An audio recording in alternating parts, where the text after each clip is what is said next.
May tatlong senyales baka kailangan mo talaga ng extra income. Tingnan mo kung makakarelate ka.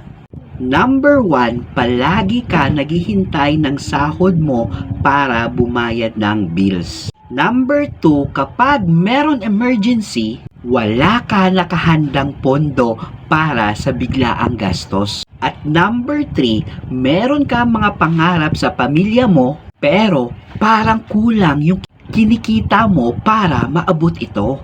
Kung nakarelate ka kahit isa lang dito, baka panahon na para maghanap ka ng dagdag pagkakitaan. Kung interesado ka, meron akong ginawang Facebook group kung saan tinuturo ko kung paano ka kumita through dropshipping katulad nito. Grabe, no? Latest to, tinatadtad siya ng 500, 500, 500, 500, 500. Na pwede kang kumita kahit nasa bahay ka lang at wala kang on-hand na produkto. As in, 24/7 autopilot. In short, pwede or possible ka kumita kahit natutulog ka.